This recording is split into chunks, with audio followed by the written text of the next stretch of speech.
The next bill on the calendar for the day is House File 2335. The clerk will report the bill.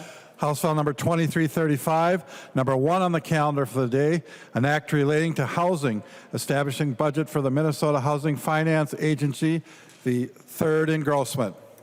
I recognize the member from Hennepin, the author of the bill, Representative Howard, to explain the bill. Thank you, Madam Speaker. I am proud to stand here today to present the strongest and most ambitious housing bill in this state's history. Wait a second. No applause? No. No. I'm sorry. Sorry. That was just an attempt at humor. Sorry. Truly, I want to thank our whole committee for an amazing year. I want to thank our Vice Chair Agbaje for her leadership, her fierce leadership in partnership in this bill, our minority lead, Representative Johnson, all our members on the Housing Committee. I want to thank our CA, Adam Kopel, and CLA, Abdullahi, our amazing nonpartisan staff, Justin Cope, Mary Davis, Joe Harney, our partisan researchers, Molly Peterson and Lori Cousineau, our House page, Cassie Soar. And I also want to thank all of the Minnesotans who testified in our committee this year, who shared your stories, your struggles, your hopes, and your dreams. And it's those stories that are at the center of this bill. We are listening and we are taking action to make Minnesota a place where everyone has a home that they can afford. We heard from folks like Amanda, a single mother with 3 kids who experienced homelessness because they couldn't find a home they could afford. Teresa, a renter who's paying 70% of her income in rent and worries every day that she's one bad break away from homelessness. Dan, a mayor from northwestern Minnesota, who shares that the businesses in his community are desperate to find workers, but there isn't homes for those workers. These are the Minnesotans, again, that are at the center of this work. And boy, is it time for us to take action. We're seeing a housing crisis that's worsening, that's deepening, that's threatening Minnesota's economic future. We've seen a disturbing increase in evictions and homelessness, especially for children. Right now in Minnesota, there's 279,000 children that live in cost-burdened homes. That means these families are one bad break away from homelessness, and that's what's happening. Last year in Hennepin County alone, families saw a 250% increase in homelessness. So what are we going to do about it? A lot of things, but one of the things that I'm most proud of is our innovative plan to provide 7,000 new state-based housing vouchers to directly help low-income families stabilize and thrive. This Bring It Home model will be transformational and do more to address children and family homelessness than anything in the housing realm that this legislature has ever taken on. And underlying this challenge is the fact that home prices are rising, rent is escalating, and it's because there's simply not enough homes that people can afford. Minnesota has one of the worst supply-demand mismatches when it comes to housing. Right now, there is a more than 100,000 unit gap in terms of homes that are affordable for our most low-income families. And that's driving the reality that almost 600,000 Minnesotans are paying more than 30% of their income in housing. That is not sustainable, and it's getting worse. And so what are we going to do about it? Well, it's not rocket science. We need to build more homes, and that's what this bill does in historic fashion. Our housing infrastructure bonds investment, Representative Hassan's home ownership investment grants, Representative Norris's work in manufactured housing, proven initiatives like the Challenge Program will help us build thousands upon thousands of new homes all across the state, border to border. This really is a build or break moment in our housing crisis, and this bill is here to meet that moment. We also know that the challenges in our state are border to border. We have a housing crisis, but those challenges differ. That's why we're tailoring solutions to areas of the state to meet community needs. In greater Minnesota, we heard a lot about the challenges with workforce housing. We have a significant increase to address workforce housing in greater Minnesota. We have Representative Brand's Local Housing Trust Fund and Representative Listlegard's Northland Foundation initiative. All of these investments will help us build the kinds of housing that are desperately needed in greater Minnesota and all across the state. Another feature of our housing crisis is that we're simply losing more affordable housing than we're building in this state. In the last 6 years, we have data, Minnesota has lost 52,000 units of naturally occurring affordable housing, and we've only built 8,000. So we're losing this battle day by day, and this state has never before taken a position or a role in preserving and rehabbing the naturally occurring affordable housing we have until this bill. We have a significant investment that I'm very proud of to preserve and rehab affordable housing for our constituents all across the state. When we're talking about our housing crisis, we cannot ignore our history of systemic racism that has created a system where some are in and some are out. Minnesota has one of the worst racial homeownership gaps. 78% of white households own their home, only 31% of black households. But we are taking bold action, the most ambitious bill to address our homeownership gap in state history. Vice Chair Agbaje's first-generation down payment assistance bill will create 4,000 new homeowners in this state, and Representative Hassan's innovative homeownership investment grants will help produce thousands and thousands of new homes. Members, we also need to recognize that even with a $1 billion historic investment, with one-time investments, we are not going to solve our housing crisis. We need consistent, long-term solutions, and solutions that actually meet the scope of the challenge we're up against.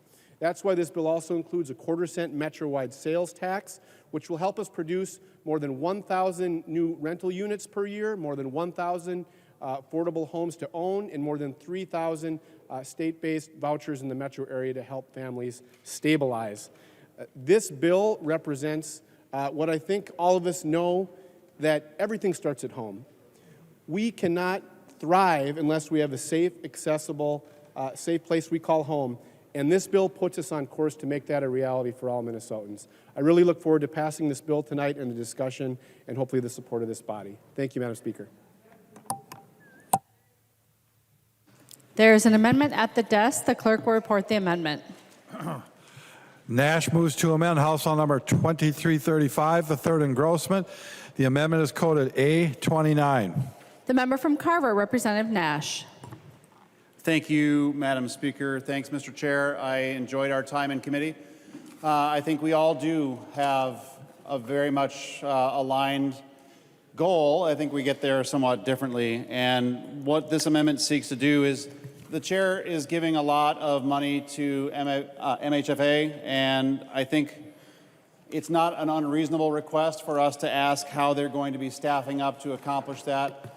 You know, we have added in Ways and Means the grant accountability amendment.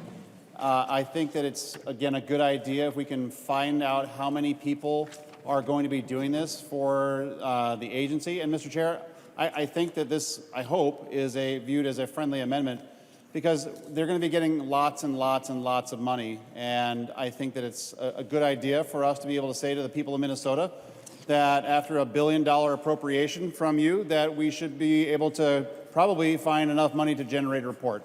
So I hope that this is a friendly amendment, but we'll find out in just a second, Madam Speaker. Representative Howard.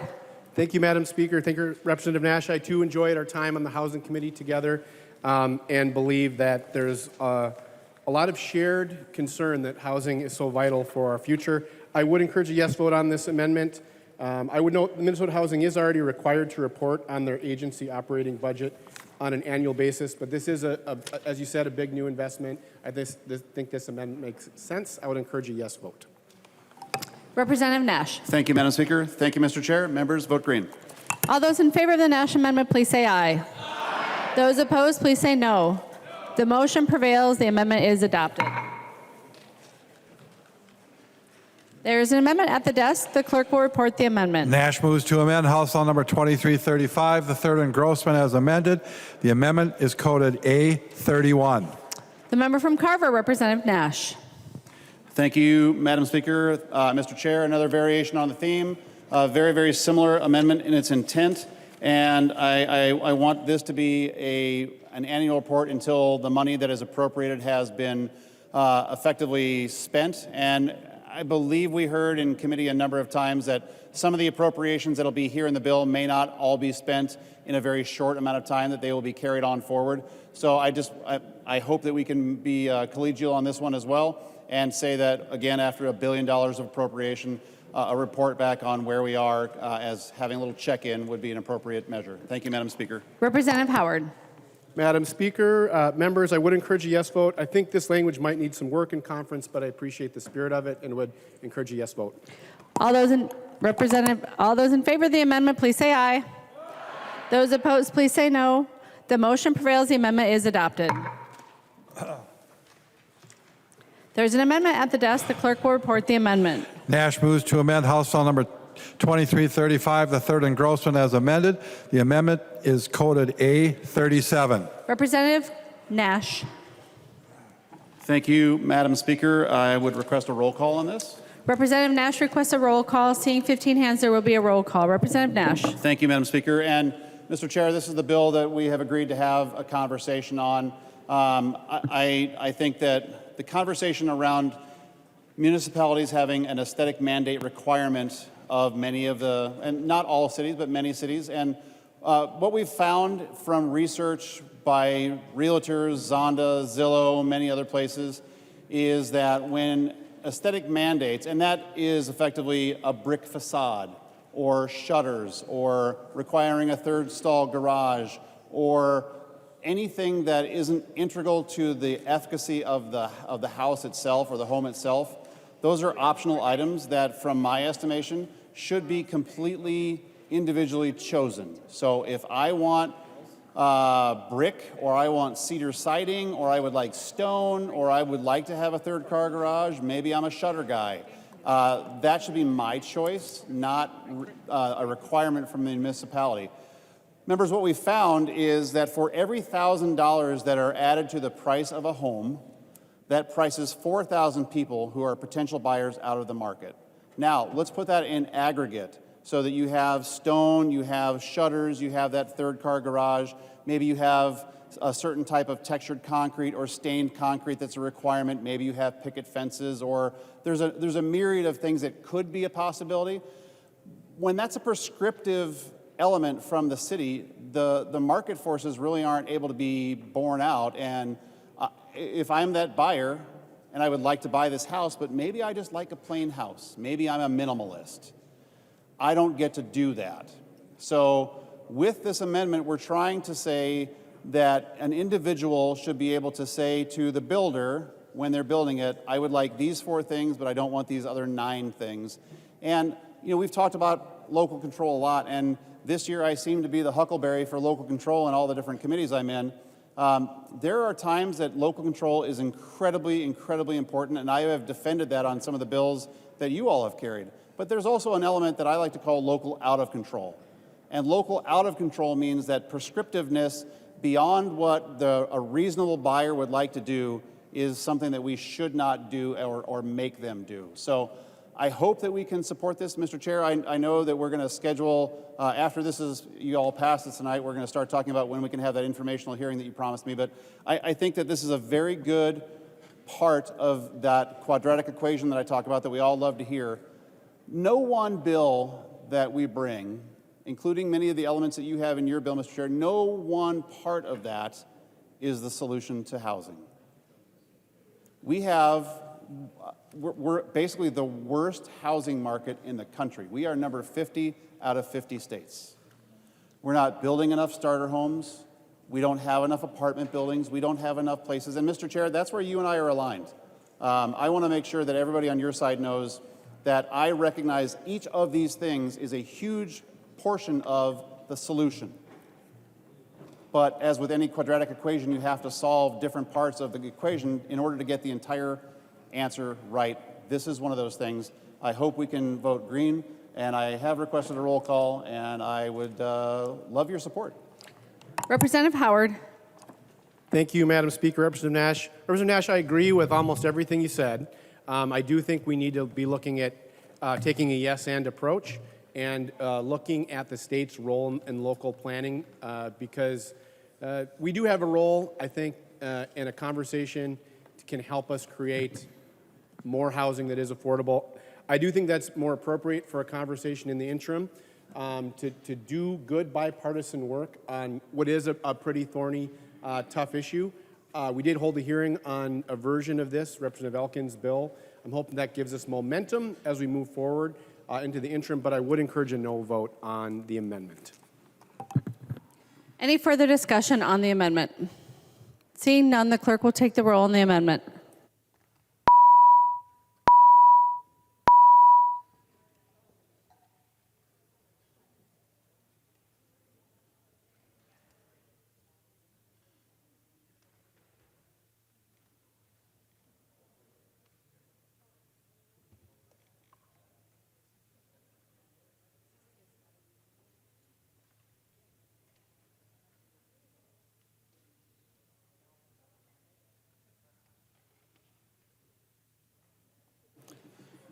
Members, please vote.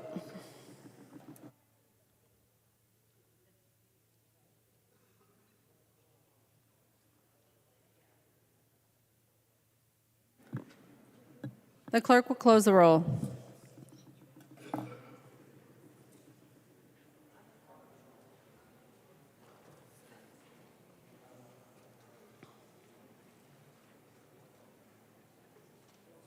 There being 32 ayes and 90 noes, the motion does not prevail. The amendment is not adopted.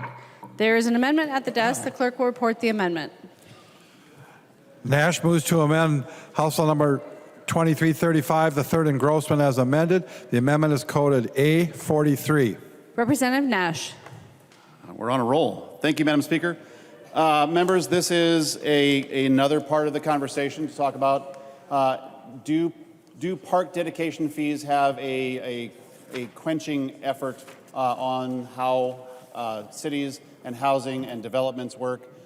Coming as a former mayor, I know that city park dedication fees are sometimes quite expensive. Parks are important, but they do factor into sometimes making it very difficult to build out in a parcel of land when builders are trying to hit a certain threshold. And Mr. Chair, this is one of the things that we have talked about, and I am hoping that we can have a conversation as we have agreed to talk about many of these things. I just want to put it on record that this is an important issue, and I want to talk about it over the interim, and I hope I can get your commitment to do that if the chair would yield. He will yield. Representative Nash. Representative Howard. Madam Speaker, Representative Nash, absolutely. I think this fits in the important bucket of work we need to do together on a bipartisan basis in a policy year, in the interim and into the policy year. So you have my commitment on that. Representative Nash. Thank you, Madam Speaker. And I know that I have an ally with Representative Elkins on this issue to have that conversation. I think all of us want to have a conversation because, once again, we don't want to be the worst housing market in the country. And with that, Madam Speaker, with the chair's agreement to speak about it over the interim, I will withdraw the A43. Representative Nash withdraws the A43 amendment. There's an amendment at the desk. The clerk will report the amendment. Nash moves to amend House Law Number 2335, the third engrossment as amended. The amendment is coded A45. Representative Nash. Thank you, Madam Speaker. The A45 actually is quite popular with a lot of your members. And the idea here is that in a single-family zoned area that we should be allowing perhaps multifamily housing, like a duplex somewhere scattered in around the other homes. I have spoken to a good number of your members, and I was kind of overwhelmed as to how many pulled me aside and said, hey, I really like the A45. And I was talking with the chair that if we actually had put a roll call on this, it would go on the bill. That's how many of you are supporting this idea. Because I think you realize, as Representative Elkins does and others, that we have to start somewhere, and that this is a very good somewhere to start. So once again, I'll ask the chair to yield, Madam Speaker. He will yield. Representative Nash. Mr. Chair, is this another thing that I would assume that we can put into the informational hearings that we're going to have to begin building a case for next year's policy session to try to make some improvements for housing as we move forward in the state of Minnesota? Representative Howard. Madam Speaker, Representative Nash, that's right, and I agree. I think if we did take a vote on this, I think there would be support in this chamber. You're kind of after my heart with this amendment, but I do think it's best served in an overall comprehensive conversation, and look forward to having that in the interim. Representative Nash. Thank you, Madam Speaker. Would Representative Elkins yield to a question? He will yield. Representative Nash. Thank you, Madam Speaker. Representative Elkins, you and I have worked side by side on a lot of these things. I appreciate that we have a very good relationship on this.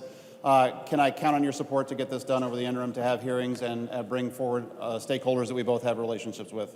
Representative Elkins. Absolutely, Representative Nash. You know, I've been working on this for 2 years. We've made a lot of progress. There's a few things that I think would benefit from another round of hearings and a number of the provisions in my bill. And I look forward to working with you and Chair Howard on this issue over the summer. Representative Nash. Thank you, Madam Speaker, and I appreciate that very much. I will let you know that for those that have had some trepidation with the amendments that we've talked about, I've also been talking with the League of Minnesota Cities, who have finally come to the realization that we do have to have conversations around these, and that simply saying no is not a viable answer, because Minnesotans want better than that. And I appreciate the chair, your willingness to have these conversations. I know that the League does. I know that the other interested parties do. I know that Representative Elkins will be there. He'll probably beat me to my own meeting. But these are important conversations for us to have, Madam Speaker, and I look forward to doing that. And Mr. Chair, you have always been a man of your word, and I've always kept my word with you. I look forward to having these conversations. And with that, I will withdraw the A45. Representative Nash withdraws the A45 amendment. There's an amendment at the desk. The clerk will report the amendment. Dotseth moves to amend House Law number 2335, the third and gross one as amended. The amendment is coded A35. The member from Carlton, Representative Dotseth, to your amendment. Thank you, Madam Chair, and I appreciate the opportunity to speak today. The real simple ask that I'm asking for today, with a $10 million appropriation that we have for fire sprinkler systems. As we're aware, what happened in the Seward community back a number of years ago, it's a justifiable ask for that $10 million. But we are asking for, as Greater Minnesota, is just a mere, what are we looking at, the $4 million to be directed to that area for Greater Minnesota. I think it's a simple ask that we're asking for. That's my ask today. Representative Howard.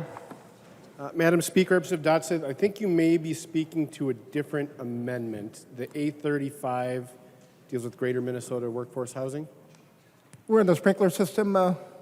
Representative Dotseth, we are on the A35, which changes some appropriations. Sorry about that, Madam Chair. I was on the wrong amendment here. I had the wrong one listed here.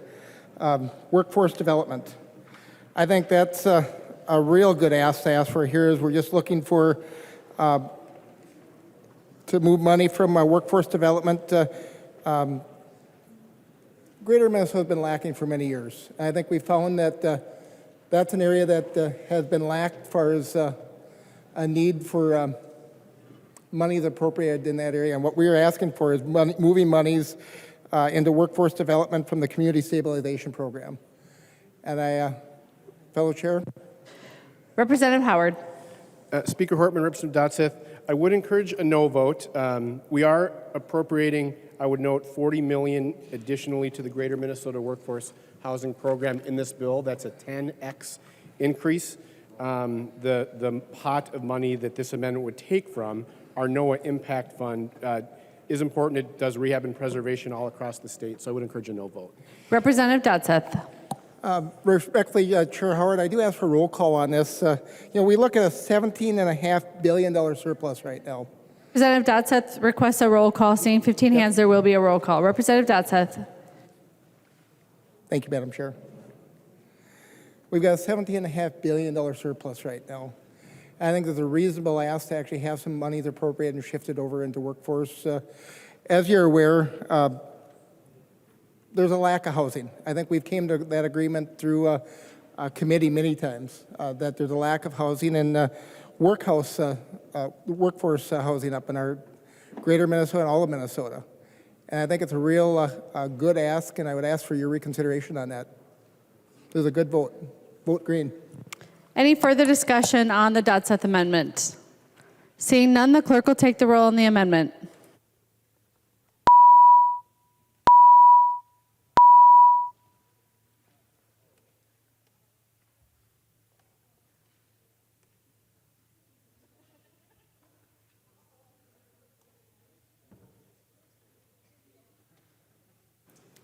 The clerk will close the roll.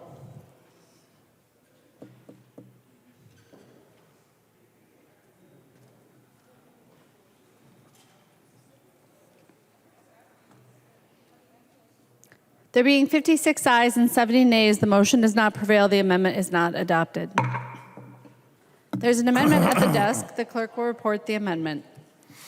Johnson moves to amend House File Number 2335, the third engrossment as amended. The amendment is coded A44. The member from Isanti, Representative Johnson, to the A44 amendment. Madam Speaker, members, one thing that we've learned over the years, partially with the report by the OLA on nonprofits, and also the amount of money that's been used for other things other than what it's intended for. What this amendment does, it caps the amount of administrative fees that can be used, including salaries, but between the agencies and the grantees of the salaries and any administrative costs. And that's putting together the grants, sending the money out to where it needs to go, and it caps it at 10%. Oh, sorry. In this particular bill, if we capped it at 10%, that's over $106 million for administrative fees. $106 million. I've looked at a number of 990 reports on some of the nonprofits that receive this funding, and between salaries and administrative fees, they use 50% or more of the grant. 50%. If we're going to give this money out to help those in need, we should get it to them, not staff. Not salaries for executive directors that are well into the six figures, plus all the other staff they have. They're a nonprofit. They're there not to make a profit, but they're lining their pockets.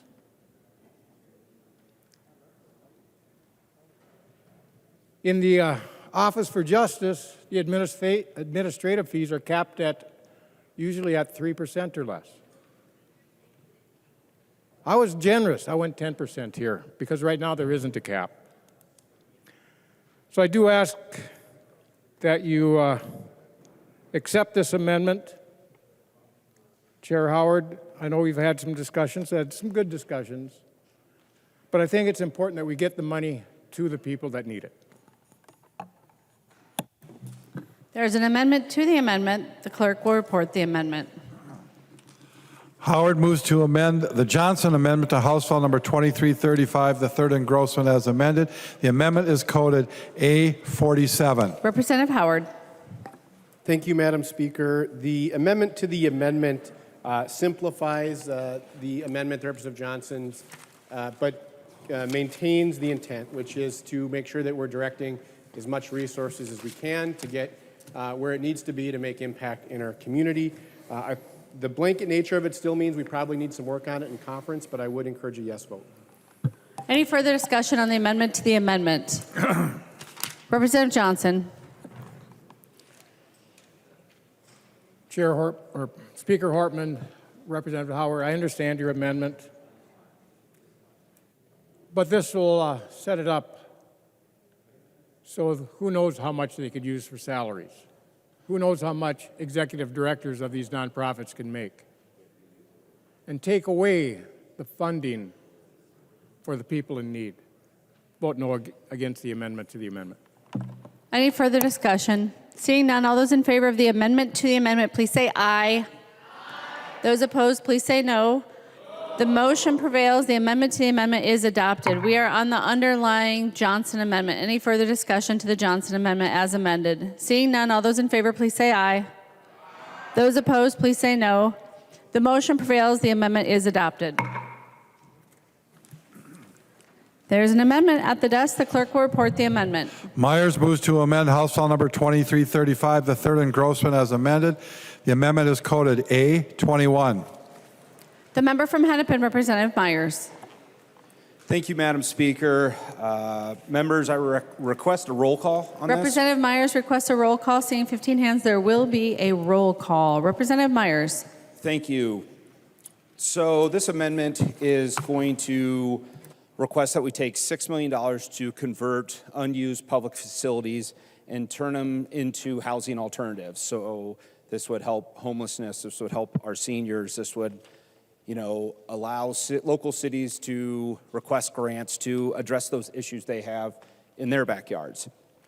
So we've had something similar to this in committee and put a little bit of spin on it because I put a smaller dollar amount, hoping that we can get some agreement on this. And I know we've had several conversations. I've had a couple members from the other side of the aisle come in and talk about supporting a plan like this.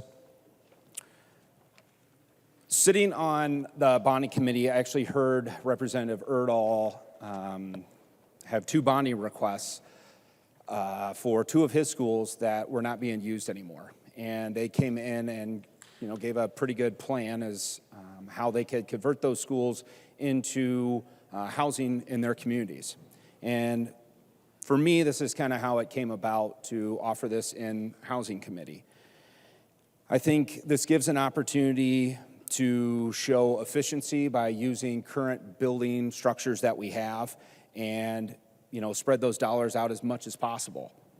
So I would ask Chair Howard and I would ask the members here to support another efficient way to increase housing opportunities for our homeless, for our seniors, and for our communities. Discussion. Representative Howard. Madam Speaker, Representative Myers, I appreciate the amendment. I appreciate thinking outside the box. I think we need to do more of that in the housing realm in particular. But I would encourage a no vote. This wasn't a bill.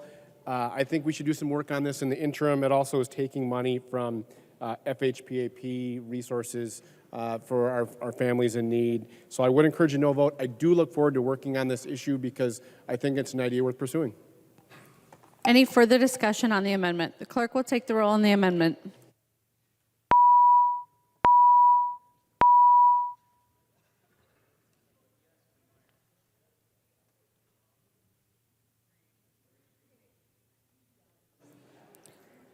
Members, please vote.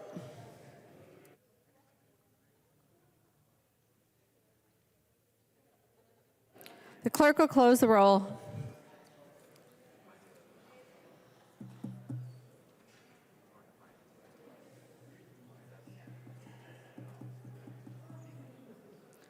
There being 57 ayes and 69 nays, the motion does not prevail. The amendment is not adopted. There's an amendment at the desk. The clerk will report the amendment. Dotseth moves to amend House Law number 2335, the third engrossment as amended. The amendment is coded A22. The member from Carlton, Representative Dotseth, to the A22 amendment. Groundhog Day. Repeat again the same amendment, different time. 822. This amendment is a good amendment. What we're asking for is appropriations of monies to be directed to Greater Minnesota. As I discussed earlier, I think it's the amendment that stands is a good amendment that's needed with the $10 million that's being appropriated right now, with a portion of it going into sewer development, which is needed after the tragedy that happened there. However, what I'm asking for is we've got aging buildings in Greater Minnesota as well. As most of you are aware, since I believe it was 1992 is when sprinkler systems were first required. There are a lot of aging projects in Greater Minnesota, and I'm asking that these monies, that we just look at a small portion of appropriations of Greater Minnesota. Chair Howard, I ask for your consideration. Further discussion to the amendment. I recognize the member from Hennepin, Representative Noor. Thank you, Mr. Speaker. Thank you so much, Representative Myers. I think you talked about the tragic incident that happened in my district where we lost 5 individuals. And the outcome was there were no sprinklers.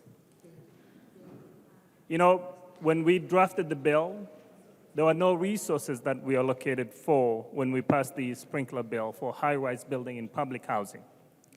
What we have here now is a resource that we are trying to identify which high-rise buildings do need the support.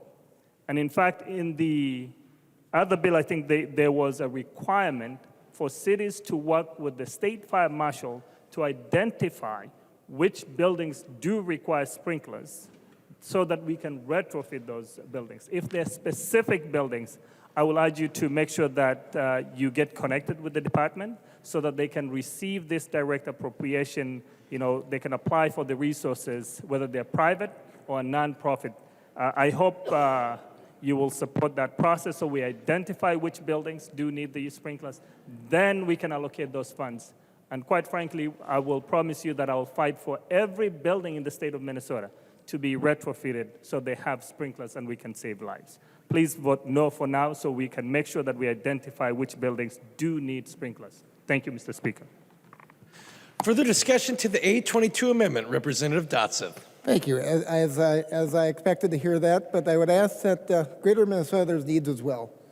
And we're hurting up in Greater Minnesota, and this is a need that's needed up in a lot of different projects, all the way to Duluth, to Grand Rapids, to Cloquet. I think this is a justifiable question to ask for, and I ask for a green vote. Thank you. All those in favor of adopting the 822 amendment, please say aye. Those opposed, please say no.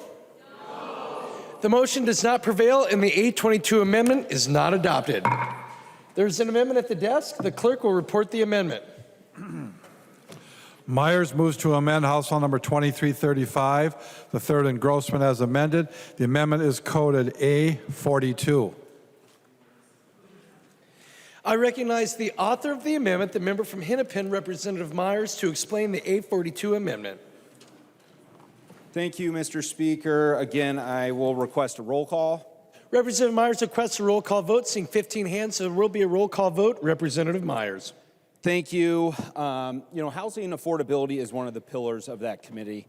And what this amendment does is bring a little accountability to some of the proposed changes that we're going to likely see. What it does is it asks that any rule changes that would increase the cost of a housing unit by $3,000 would need to come back to us to be reviewed. I wanted to actually make this probably $1,000, but I decided again to go a little higher to hopefully get some support on this. And a study recently said that, who did the study here? So the study was of new single-family median home prices. And I have several states here: Iowa, 370,000, Indiana, 381,000, Wisconsin, 403, Nebraska, 405, Illinois, my hometown, 428, and Minnesota is $523,000. So, you know, average those out, we've got a $400,000 average, and Minnesota's $122,000 higher. I think this is a good amendment to make sure that when the agencies and these groups are making changes, they're very mindful. And they're mindful that they don't put so much on potential homeowners that it's going to put people out of owning a home. So I would ask everybody to vote green. Further discussion to the amendment. I recognize the member from Hennepin, Representative Howard. Mr. Speaker, Representative Myers, thank you for bringing forward the amendment. I would urge a no vote. This sort of fits for me in this bucket of policy work we should do next year. This wasn't a bill that's introduced, but I think it's an idea that's worth an ongoing conversation. But at this time, I would encourage a no vote. I recognize the author of the amendment, Representative Myers. Thank you, Mr. Speaker. Man, I was really hoping you'd consider that one. Just some food for thought. So the National Association of Home Builders did a study, and for every $1,000 that is increased on a house, it puts 2,520 Minnesotans out of an opportunity to own a home. And, that's a big number. And again, we talked about it a lot in the committee. And between balancing out my amendment of, wanting to do 1,000 but 3,000, I mean, that $3,000 is going to do 7,500 people that can't get into a home. So I would hope everybody would, support my amendment and, make home ownership a little more affordable for people. The clerk will take the roll on the A42 amendment.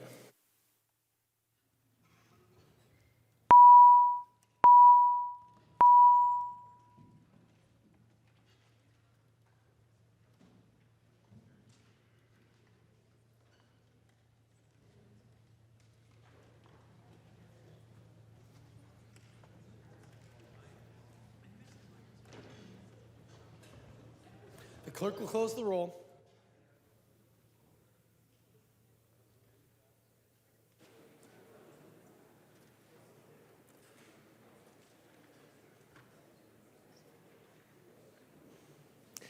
There being 58 ayes and 70 nays, the motion does not prevail, and the A42 amendment is not adopted. There's an amendment at the desk. The clerk will report the amendment. Nash moves to amend House File Number 2335, the third engrossment as amended. The amendment is coded A34. I recognize the author of the amendment, the member from Carver, Representative Nash, to explain the A34 amendment. Thank you, Mr. Speaker. Well, Chair Howard, we've been doing really well tonight, but I think the wheels may fall off the bus here. So, members, this is the amendment would delete Chair Howard's sales tax to provide $151 million in 24, $187 million in 25, $192 million in 26, and $198 million in 2027.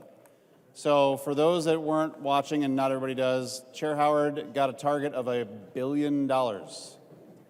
That's a lot of dollars. And on top of that, to pay for other things, you now have a sales tax that will be imposed in the metro area that I don't think Chair Gomez is here, but I know that she dislikes, oh, there she is. Hey, I know that she dislikes regressive taxes as much as I do. So as I said in committee, Chair Howard, you're trying to help people who are in need of stable housing, but in the imposition of this tax, you're effectively destabilizing them because of its regressivity. So it's going to harm the people who you intend to hurt, or it's going to harm the people who you intend to help the most. And this is going to be on things that they purchase. Thank you, Mr. Speaker. This is going to harm people who need stable housing, and it's going to hit them in multiple levels. They're going to go to grocery stores and other stores. They're going to be making purchases for their day-to-day lives that right now, because of the way things are in the state of Minnesota with cost of things going up, we see some other taxes going up. We're going to see many, many people begin making decisions now that this will be imposed, if this passes, that may destabilize them. And, you know, we had a good conversation in committee, but I just want members to realize that this tax is exceptionally regressive. And I have quotes from Chair Gomez in various articles. And, you know, I don't want to belabor this per se, but it's going to really hurt people,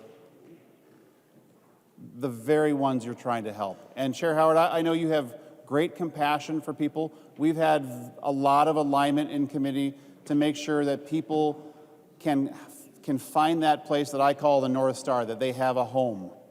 And as I have said in committee, there are homes that we rent, there are homes that we buy, but at the end of the day, we all say to our coworkers, I'm going home, and I want that to be reality for people. I think that this makes that less of a reality due to its just amazing regressivity. And I know that basically you ran out of money. Your $1 billion target wasn't enough, so you needed to go to the well and find a little bit more. I get that, but it is incredibly destabilizing for people who right now are trying to figure out what's on the menu for next week, and do they buy their kids a new pair of shoes, and what are some of the other decisions that they're going to have to make that long-term creates a level of instability that I don't think that you want. So, members, I would ask for your support. I am going to ask for a roll call, Mr. Speaker, to remove the tax from this bill. Seeing 15 hands, there will be a roll call vote. Representative Nash. Members, I would appreciate your support, and thank you, Mr. Speaker. I recognize the member from Hennepin, Representative Howard. Mr. Speaker, Representative Nash, members, I would encourage a no vote. This is the time, the moment for us to address our housing crisis, not just now, but into the future. As we had a conversation with transportation, you know, housing isn't an issue where we have decided to put general fund dollars to truly address the problem in the long term. If our entire state general fund budget was a gallon jug of water, we spend less than a tablespoon on housing. And that would be the case in this budget as well in the out years. And so what we're doing with this Metro-wide quarter-cent sales tax is bringing in revenue that will address what is the number one cost for most families, their housing. Right now in the metro area, half of renters are paying more than 30% of their income in housing. You talk about regressive, you talk about paying over 30% of your income just to afford the roof over your head. And the impact of this Metro-wide sales tax increase would be 1,000 new rental units, 1,000 new affordable homes to own, and 3,000 vouchers for families to have housing stability. The benefits outweigh the costs in the long term, and I would encourage a no vote on the amendment. Representative Petersburg. Thank you, Mr. Speaker. And, we had some discussion about this in transportation for the 0.75% sales tax, and now this is another 0.25% sales tax. That adds on a full percentage sales tax onto it. But one of the things that I didn't talk about in transportation that I think is important for us to know is that this is what legislature? It's the state legislature, meaning that we're responsible for the entire state. And it's kind of interesting to me that we are now, as a state, breaking out certain parts of the state to impose taxes on. We really don't do that with anything else. I think there are probably one or two other areas, maybe, but we are responsible for collecting throughout the state. When we have local option sales tax, others, that's local driven. That is decided by the local communities to do that for themselves. That's the appropriate place for sales tax additions to be implemented and assigned onto the property tax, or not property tax, the constituents and voters of that particular district. And you know what? A lot of this housing, it may be a state issue, but it's also a city issue. And it certainly should be something that is supported and addressed by the cities as well. And so it's just, again, for me, interesting that as a legislature that is responsible for the entire state, for setting the income tax rates and stuff for the entire state, for the property taxes on businesses and lake cabins across the state, we are now issuing sales tax for only a portion of the state. That does seem to be a little bit backwards from our responsibility, and I certainly would recommend a yes vote, and I support Representative Nash's motion. I recognize the author of the amendment, Representative Nash. Thank you, Mr. Speaker. Members, you've got a nearly $18 billion surplus. And the chair had a $1 billion target, and it was much larger in committee. And just as I had said that one day in committee, it was going to get pared down pretty aggressively. But $18 billion surplus, a $1 billion target. Now you're going to put this out at least $150 million or more every year. And the funny thing about these is once you put a tax like this on, it's incredibly difficult to get rid of it. And you said something, Mr. Chair, that I found curious. You did talk about that many of these folks that you're trying to help are paying, I believe you said, over 30% of their income towards housing. And I'm not sure your calculations were right, but they're going to be shopping. They're going to be doing things that create the removal of this from their wallets. And you're hoping to take care of them with the largesse that's being spread from your bill. But it's going to actually, I think, put them backwards, because if they have a family of any consequence, they're going to be buying things on a weekly, perhaps daily basis. If they have something delivered to their home, they're going to be paying that delivery tax as well. My question is, when does it stop? When does the notion that we'll just tax some more in the name of benefits, when does that end? When does that end? I don't see how this works long term. And again, Mr. Chair, you and I share a tremendously deep-held value to make sure that people have a place to live. I just can't support this. I think that the best thing that we could possibly do is strip this out and figure out how to redo the bill in conference committee. I just don't know that this is the thing that we want to tell people long term. Particularly, I mean, so I'm going to be in the county that this would be affected as well. I'm in Carver County. And I did some homework. I talked to a lot of people in Carver County because I see my constituents regularly. I don't know how they're going to buy off on this.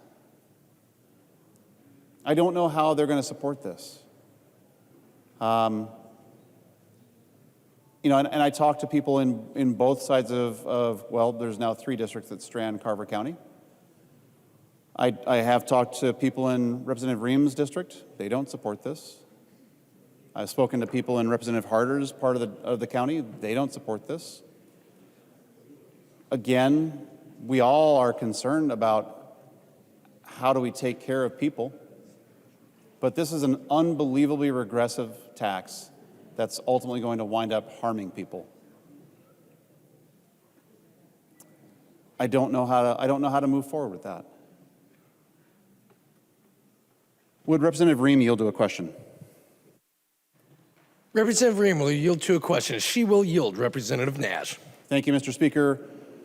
Representative Ream, I would imagine you've spoken to people in your district and the other side of Carver County, and I don't know if you've spoken about this, but have you talked to people and are you convinced that this is the pathway forward for them in their estimation to take on a tax imposed upon them to provide housing for themselves, quite possibly, that as they go to the Kowalskis near you, or if they go to the grocery stores in Chaska that we both share, or if they go to a grocery store in Chanhassen, the Byerly's that's there on Highway 5, do you feel that this is something that they believe that they should sign up for or have imposed upon them?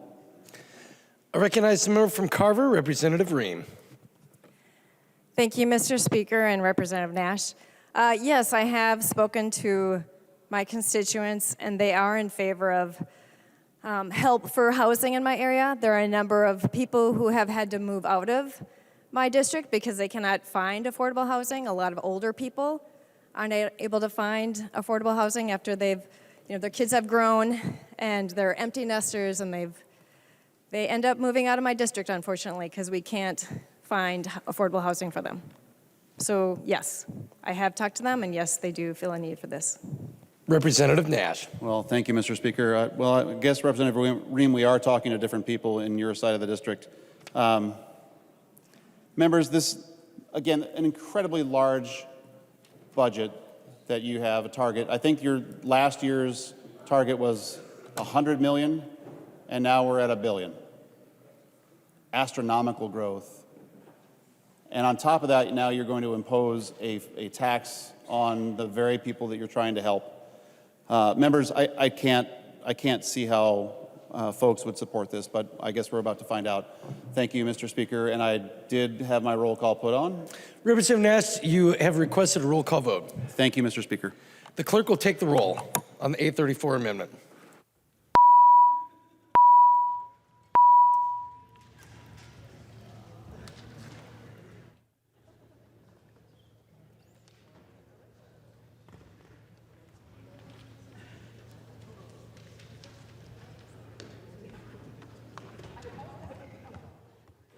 Members, please vote.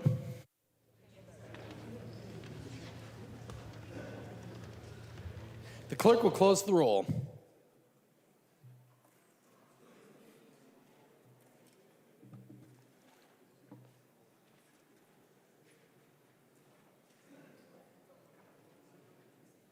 There being 58 ayes and 70 nays, the motion does not prevail, and the 834 amendment is not adopted. There's an amendment at the desk. The clerk will report the amendment. Myers moves to amend House File Number 2335, the third engrossment as amended. The amendment is coded A32. I recognize the author of the amendment, the member from Hennepin, Representative Myers. Thank you, Mr. Speaker. Third time's a charm, and I'm going to request a roll call. Representative Myers requests a roll call vote. Seeing 15 hands, there will be a roll call vote. Representative Myers. So this amendment may be deja vu for a lot of you. This is the amendment where we want to ensure that the voters that are going to be impacted by this sales tax, sales tax that we've seen other places, have a voice. And this amendment will ask that we provide a referendum so that they have an opportunity to know how their money's going to be spent. And so I would ask members to support this amendment. Discussion to the amendment. Representative Howard.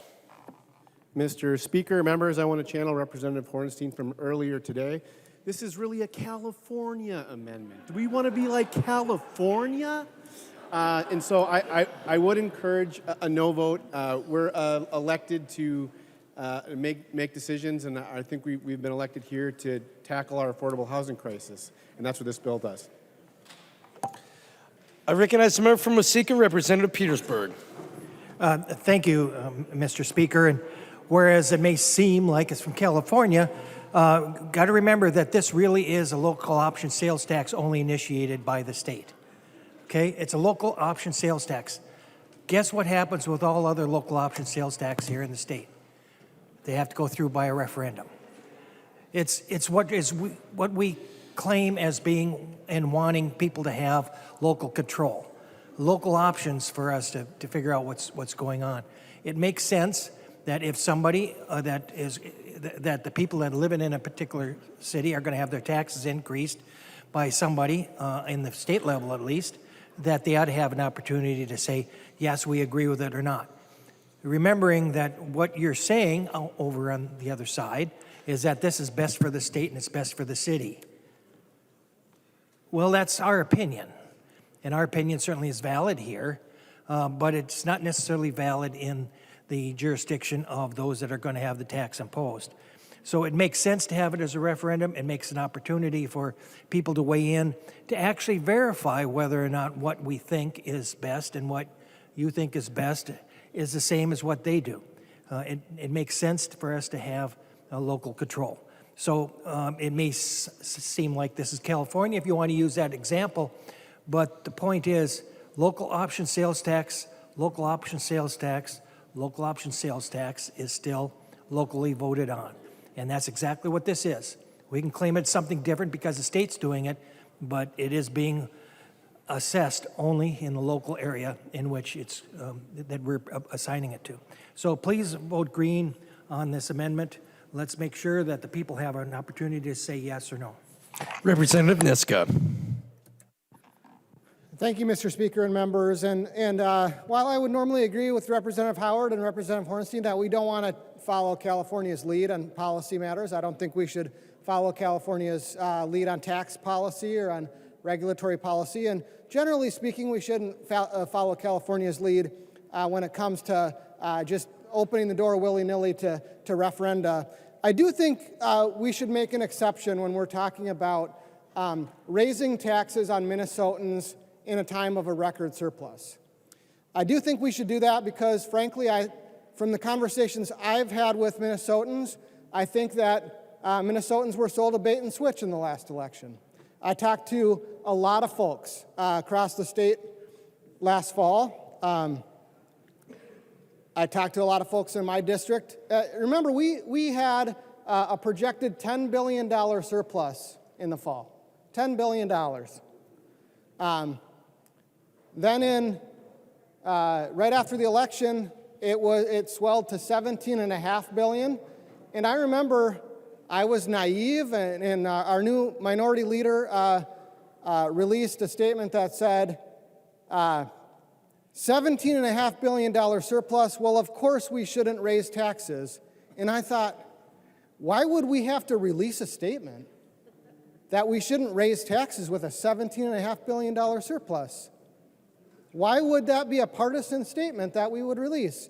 Because, members, I had a lot of conversations with folks in the fall, and with a $10 billion surplus, the overwhelming majority of those conversations were about how are we going to cut the burden of government on Minnesotans and give money back to Minnesotans. I talked to voters in my district. I talked to voters in Representative Wolgamott's district and Representative Stevenson's district and Representative Norris's district and Representative Bonner's district, a few other districts around the state, and I never once heard a single voter say, we need to raise the metro area sales tax. Didn't hear a single voter say that. So here we are today trying to represent the voters who put us here, who put the majority here by a very narrow majority. And I think it's important that if we're going to raise taxes, raise regressive sales taxes on the voters of the metro area, we ought to at least check with them on whether we heard them right in the last election. Because I don't think that what this body is doing today was hearing the people of Minnesota in the last election. It's definitely not hearing the voice of the voters in my district. My district is one of those districts that is right on the edge of the metro area as this is defined. So good news for the folks in my district, it's not very far to go to Elk River to shop. The bad news is for the businesses in my district, it's not very far to drive to Elk River to shop. So this is really gonna hurt a lot of businesses in the metro area, and it's gonna hurt a lot of folks in the metro area, and the people it's gonna hurt the most are the people who don't have a car to drive to Elk River, who don't have a car to drive to Delano, who don't have a car to drive to Hudson, Wisconsin. The people it's going to hurt the most are the people who their everyday necessities that they have to go out and pay sales tax on is going to go up by 1%, a 1% sales tax, along with all the other taxes that we're imposing on them in this body. So members, I think it's really important that we make an exception, and this one instance, to be like California, at least check with the voters before we start imposing new California-style sales taxes on them. I think this is a good amendment. Representative Myers, thank you for introducing this amendment, and I hope everyone votes yes on this amendment. Let's give the people of Minnesota, just double check with them on whether they think this is a good idea. I'm pretty sure I know why you don't want to take this amendment. It's because they're going to say no. The author of the amendment, the member from Hennepin, Representative Myers. Thank you, Mr. Speaker. So we've talked about California a lot, and I don't really follow anything in California, but I was looking on my phone here, and I guess they do really like referendums over there. Last 2022, they had 7. So it does sound like they have a tough time making decisions. Unlike Minnesota, I think our last one was 7 years ago. It was the Compensation Council. So we did one 7 years ago. They did 7 just last year. I think this is a good green vote to let the voters have an opportunity. It also is going to show the voters that, we're going to include them. We're going to make sure that, we try to narrow this divide. So I would ask everybody to vote green. Thanks. The clerk will take the roll.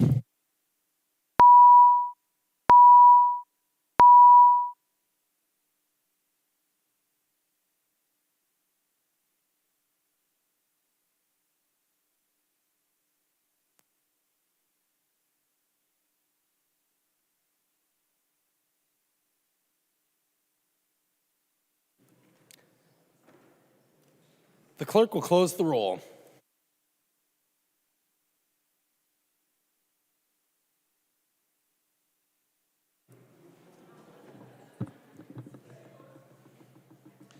There being 59 ayes and 69 nays, the motion does not prevail, and the 832 amendment is not adopted. There's an amendment at the desk. The clerk will report the amendment. Johnson moves to amend House Bill number 2335, the third and Grossman as amended. The amendment is coded A46. I recognize the author of the amendment, the member from Isanti, Representative Johnson. Mr. Speaker, members, what this amendment does is require Minnesota Housing Finance Authority to come up with policies for grant making and grant oversight. Earlier this year, we had the OLA report on oversight of state-funded grants to nonprofits. And Minnesota Housing Finance Authority basically gives just about every dime they receive to nonprofits. We also, this last week, received the report from the OLA on Rent Help Minnesota. and was very critical of Minnesota Housing Finance Authority because they did things without having policies and procedures in place. We're talking over $1 billion. And I think we need to make sure that as these funds go out, they're being used properly, that there's oversight. We've seen in the past a lot of abuse and fraud from a number of nonprofits. There's still a number of investigations going on at this time. I'm not saying that these people that get the funds right now aren't doing things properly, but we don't know. So like I said, what this amendment does is require initial control procedures and objectives, requires policies regarding grantee standards and grant criteria, procedures for ensuring all documentation is received from the grant applicants, and procedures for regularly auditing grant awards, grant payments to ensure payment is accurate. I'm hoping that you'll accept this amendment, Chair Howard, because I think it's something that we need to do. I know in Ways and Means, you started that process with an amendment there, but I think this is a process, this helps finish that process to make sure that the grants are being used properly. Representative Howard. Mr. Speaker, Representative Johnson, oversight accountability is important. As you mentioned, we did add an amendment that has been vetted and worked on in good bipartisan fashion that's in this bill. And so that helps us move the conversation forward. For that reason, I would encourage a no vote on this amendment. The author of the amendment, Representative Johnson. Mr. Speaker, Chair Howard, I'm disappointed because there's nothing in that amendment that was added in Ways and Means that requires this stuff. Members, please vote yes. All those in favor of adopting the 846 amendment, please say aye. Those opposed, please say no. The motion does not prevail, and the 846 amendment is not adopted. There's an amendment at the desk. The clerk will report the amendment. Johnson moves to amend House Bill number 2335, the third engrossment as amended. The amendment is coded A25. I recognize the author of the amendment, the member from Isanti, Representative Johnson. Mr. Speaker, members, what this amendment is for the safety of our kids. Safety of the individuals living in apartment complexes. Safety of the kids in neighborhoods that have rental units. What this amendment does is if a person commits certain crimes, that they can lose their rental assistance. If somebody in that unit is selling drugs, commits violent crimes, that the renters lose their issues. This is a little bit important to me because when my wife worked in property management as an accountant, they had a person let her boyfriend move in. Was never on the lease, was never vetted by the property management company. A few weeks later, sexually assaulted a 12-year-old girl. He was a sex offender.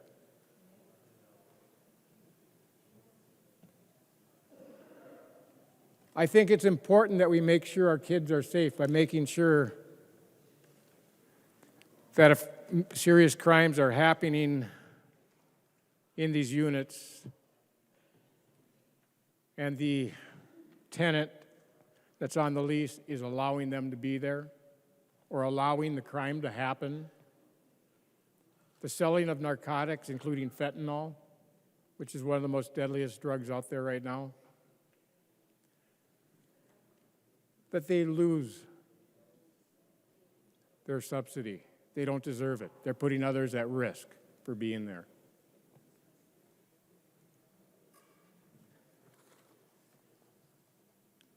I want to make sure our kids are safe, and because of that, I am going to request a roll call on this amendment. Representative Johnson requests a roll call vote. Seeing 15 hands, there will be a roll call vote. Representative Johnson. Please support this. I think it's important for the safety of our kids. I recognize the member from Ramsey, Representative Moeller. Thank you, Mr. Speaker, and I'm going to recommend a no vote on this particular amendment. The problem with this is that it does not keep our kids safe. The problem here is that you're punishing the kids who actually are victims. If they are living in the household where this person has committed a horrific crime against them, you're actually kicking that child and perhaps their mother out of the household. The same thing is true for domestic violence victims. If there's a victim of domestic violence and the perpetrator has been convicted of that crime, the victim of domestic violence is the one who's actually going to lose housing for her and for her children. This is nothing really but a victim-blaming amendment, and for that reason, I'm going to recommend a no vote. The author of the amendment, Representative Johnson. No, Mr. Speaker, members, I'm really sorry about what was just said. Because if the person that is on the lease is allowing the sale of fentanyl from their apartment, they're not only putting the kids living in that apartment in danger, they're letting everybody in that apartment complex in danger. If they're allowing illegal activity that endangers people,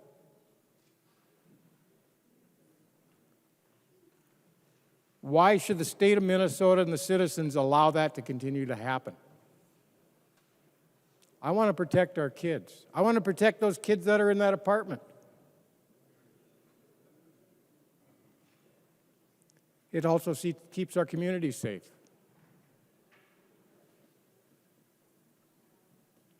This is about the safety of the kids. It's that important. Please vote green. Representative Scott. Thank you, Mr. Speaker, and I'm really astounded by what was just said, that this was really attacking victims. I'm astounded by that statement.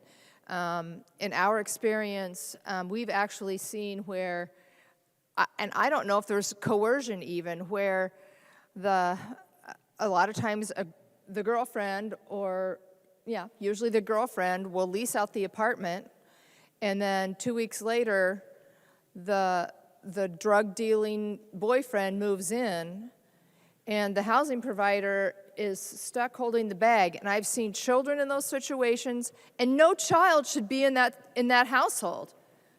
They're being exposed to not only drug dealing, but a lot of the things that go with that. It's a very dangerous situation for a child. And I know of law enforcement people that have gone and had to remove children out of those circumstances where drugs or other things are going on that are illegal, where it's unsafe for a child. Those children are in need of protection. And we certainly should be ending the rental assistance of anyone that is violating the law. They should lose that benefit. And if they're allowing some of that stuff to happen, and their child is right there, or child or children are exposed to that, then the child probably should be removed from the home. That's not a safe environment for a child. Vote for the Johnson amendment. It only makes common sense. Representative Pinto. Thank you, Mr. Speaker. So, members, just to be clear, if somebody beats up their girlfriend, convicted of domestic violence, she gets kicked out of the apartment. He pulls a knife, he stabs her, she gets kicked out of the apartment. Her kids get kicked out of the apartment if they're living in the apartment together. Mr. Speaker, is there a roll call that's been requested on this? There is a roll call. Representative Pinto. Good, thank you. Thank you so much. I would certainly urge that folks do not want to be on record on that. Vote no. Thank you. Representative Johnson.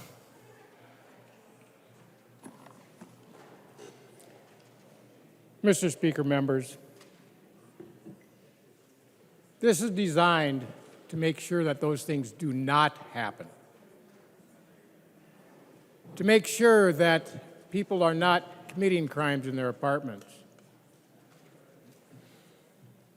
That the mothers make sure their boyfriends aren't selling drugs out of their house to protect their kids. In a domestic situation, more than likely that person that did the assault is going to have an ex parte order and they can't be there. Guess what? There's ways to work this that they don't lose their rent or their subsidy. It's the person that lives there, if they are the ones. We need to make sure our kids are safe. By allowing drug dealers to stay, are you keeping the kids safe? That's the question you have to ask yourself.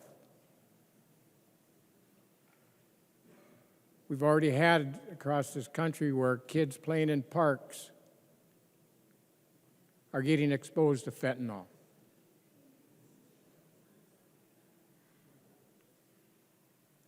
We need to make sure our kids are safe in their homes, walking the hallways in their apartment complex, on the playground at that complex. We need to make people think about who they have in their apartments, who they're living with.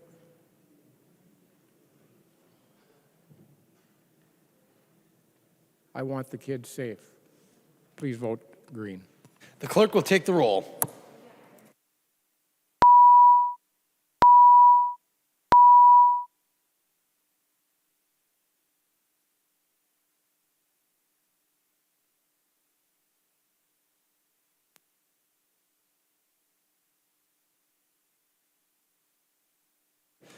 Members, please vote.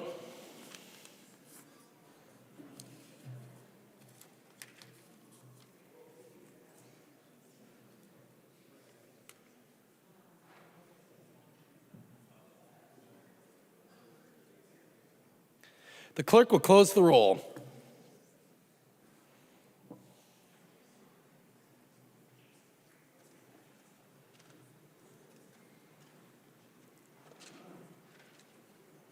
There being 54 ayes and 70 nays, the motion does not prevail and the 825 amendment is not adopted.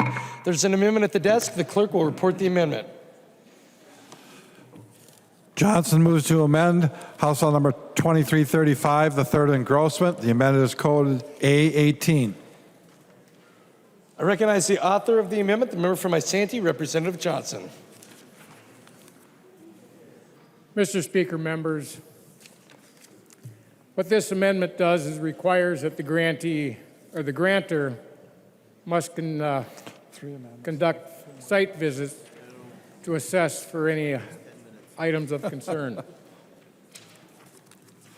and set up things to make sure that the grantee's financial standards and management is being done.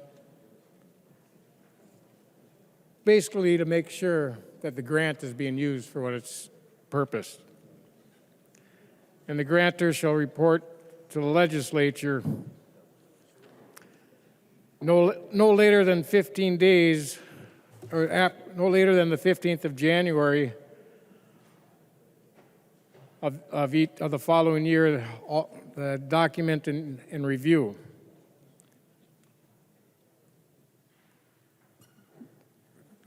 With that, I would request a yes vote. I recognize the member from Hennepin, Representative Howard. Thank you, Mr. Speaker. And I would encourage a no vote. Again, we did include some added language related to grant management, and there's already a lot of that happens anyway. But I would encourage us to vote this down. We do have the fully vetted grant management language that's in each budget bill in this bill, and so I'd encourage a no vote. I recognize the author of the amendment, Representative Johnson. Members, please vote in favor of this amendment. All those in favor of adopting the A18 amendment, please say aye. Those opposed, please say no. The motion does not prevail, and the A18 amendment is not adopted. There's an amendment at the desk. The clerk will report the amendment. Johnson moves to amend House Bill number 2335, the third engrossment as amended. The amendment is coded A20. I recognize the author of the amendment, the member from Isanti, Representative Johnson. Mr. Speaker, members, maybe we'll have a little better luck this time. One thing that I've always been concerned about is making sure that we have wraparound services, especially for our homeless. What this amendment does is require that grantees provide that wraparound service to families receiving rental assistance, including financial management and educational training in regards to financial literacy, life skills training, education and training on job and search skills, and assist recipients to access opportunities for further education, including education and training to meet high school equivalent standards, helping them learn English as a second language, mental health, assisting them with mental health services and referrals, and assisting families, including parenting classes, homework help, and assisting with early childhood programs. If we do this, we can help them get out of the situation they're in, not having to keep assisting them, but making them a better person. In my church, I'm the deacon, and I am responsible for dealing with those who call for help. And one of the things that I talk to them about is what is their plan to get out of the situation. And a lot of times in talking to them, we're able to do a little bit of help. Our church is small, doesn't have a lot of funds. But we're also able to send them or advise them someplace to get some assistance in life skills, in training, in job skills, which makes them a better person, makes them be able to get out of the situation they're in. And without these wraparound services, all we're doing is giving them a handout. A handout keeps a person down. It doesn't make them better. The reason I do things the way I do as helping those at my church, because I want to give them a hand up. Help them out of their situation and help them to become a better person.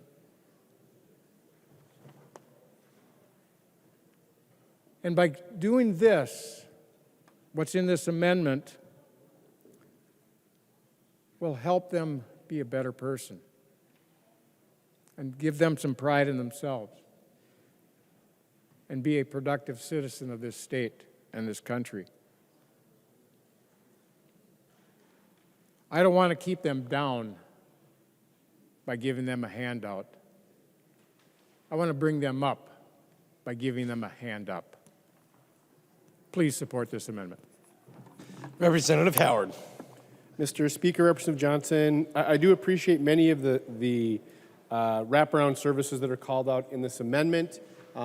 We do want to make sure that things like this are available and more accessible for folks. A lot of these things are funded in Representative Keeler's Pathway Home Act that we're going to pass.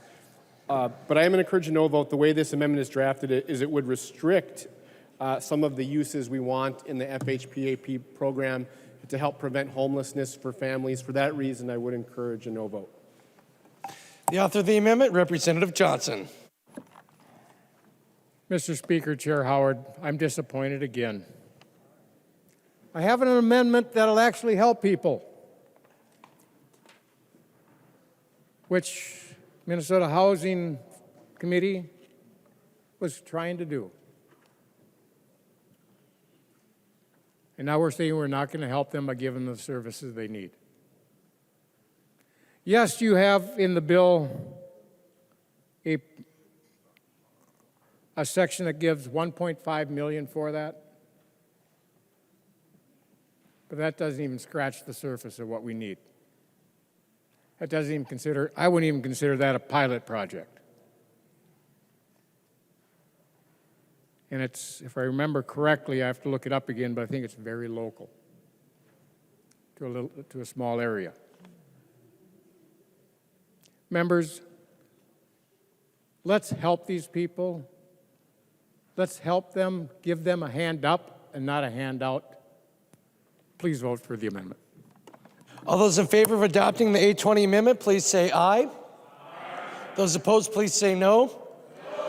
The motion does not prevail and the 820 amendment is not adopted. There's an amendment at the desk. The clerk will report the amendment. Johnson moves to amend House File Number 2335, the third engrossment as amended. The amendment is coded A36. I recognize the author of the amendment, the member from Isanti, Representative Johnson. Mr. Speaker, members, this is the last amendment. This one is also important to the state of Minnesota, especially greater Minnesota, outside the 7-county metro area. A36. This requires that 30% of the appropriations in this bill go outside the 7-county metro area.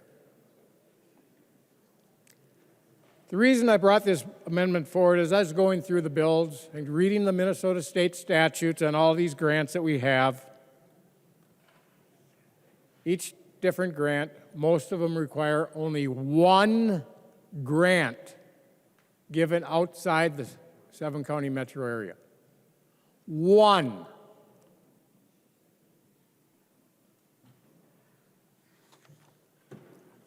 I ended up looking up the 2020 census, added up the population of the 7-county metro area, subtracted it from what the Minnesota population was after the 2020 census. Guess what? 47% of the state population does not live in the 7-county metro area. Only 53% do. Yet, in this bill and the way the statutes are currently written, out of all these grants and all these different grant programs, most of them only require one to go to greater Minnesota.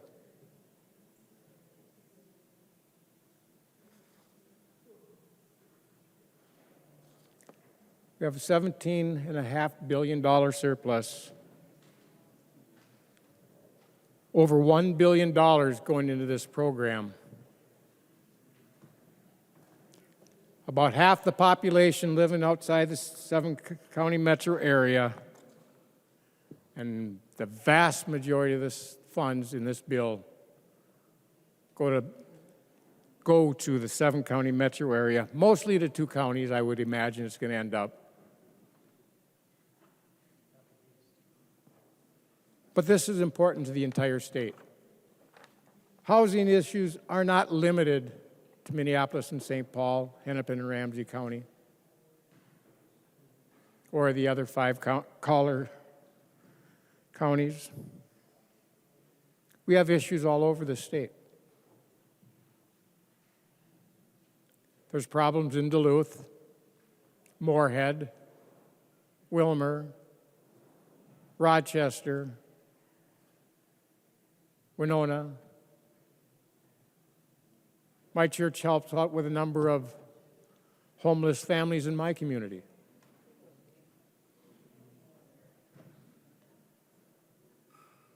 But yet only one grant has to go outside by statute, the 7-county metro area.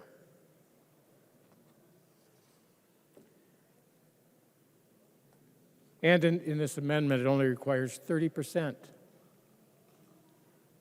Not 47% like the population is, just 30%. Give us some help. That's all we're asking. I do ask for a yes vote on this amendment. Thank you. Representative Howard. Thank you, Mr. Speaker, and Representative Johnson. I would encourage a no vote. I would offer for the body that Minnesota Housing actually does do quite a good job of regional balance with their allocation of resources. If you look at their distribution of the challenge program or housing infrastructure bonds, or this program for this amendment, FHPAP, you'll see that there is quite a bit of regional balance. I checked with Minnesota Housing.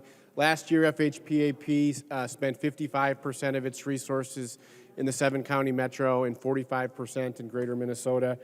So I just don't think this is necessary, and I would encourage a no vote. The author of the amendment, Representative Johnson. Mr. Speaker, Chair Howard. Chair Howard, you just answered why we should do it. You said they spent 45% in greater Minnesota on some of these different programs. So let's change it to a minimum 30% instead of just one grant. It's not going to affect everything if Minnesota Housing Finance is doing it already. But let's get it in law that needs to be more than one. That's all I'm asking. Please vote yes. All those in favor of adopting the 836 amendment, please say aye. Aye. Those opposed, please say no. No. The motion does not prevail and the 836 amendment is not adopted. There are no further amendments at the desk. The clerk will give the bill its third reading as amended. Third reading, House File Number 2335, as amended. Third reading as amended. Discussion to House File 2335. I recognize the member from Hennepin, Representative Agbaje.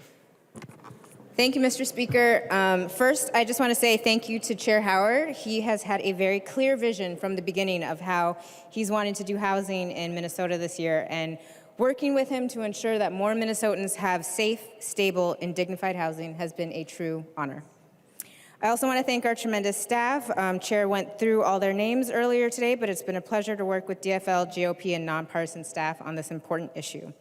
And then finally, I do want to thank the members of the committee. We had very many spirited discussions, but I hope that we all learned from each other as we move towards the goal of housing more Minnesotans. So there are a number of provisions that I could talk about in this bill, but the one that may be quite transformational is the new funding program to support first-generation homebuyers. These are people who have not owned a home, do not have a parent who has owned a home, or either them or their parent may have lost a home to foreclosure. The assistance in this bill, along with homebuyer education, are critical tools for opening home ownership to more people across Minnesota, especially in communities of color. And this pilot program is intended to improve our state's racial home ownership gap. The lack of sufficient down payment assistance is part of the reason why Minnesota has, unfortunately, the 5th largest racial home ownership gap in the country. And should this program be enacted, we could see significant closure in that gap. And we know that the disparities across Minnesota are stark because they were intentionally enacted throughout our history to create barriers to home ownership for Black and brown households. So solutions to that injustice must also be intentional. This bill has an investment of $150 million for down payment assistance that will support close to 4,000 first-generation homebuyers over the next 3 years. This provision and many others in HF2335 are a much-needed first step towards the significant investments we still need in housing in Minnesota. I hope that this bill sets the standard for the type of investment we need and is a new level from which we can continue to grow. To ensure that more Minnesotans have access to safe, stable, and dignified housing, members, please vote green. The member from Carver, Representative Nash. Thank you, Mr. Speaker. Well, I will echo what Representative Agbaje said. We did have some really solid conversations. Sometimes it got a little spirited, but I want to talk about one time, and it was in markup, that we all had a really great opportunity. It was when I offered the amendment to require translation services when we are asking people to sign a contract for housing. And Representative Hassan, there she is, I really appreciate the fact that we talked about that really early in session.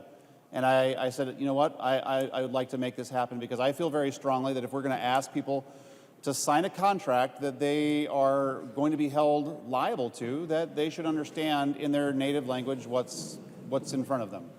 And Vice Chair Agbaje, I appreciated the kind words in committee because to me, it's not an unreasonable request, and I'm glad that we were able to find the room, Mr. Chair, in the bill.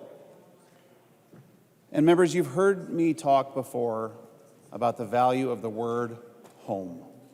Home is an incredibly powerful word. You're having a bad day, say, I'm going home. And home is where your people are. Home is where your friend, always happy to see you dog is. Home is where great things happen, birthdays, anniversaries, babies are brought home to home. Home is incredibly powerful. And I've said it a number of times, and I said it earlier this evening, there are homes that we rent, and there are homes that we buy.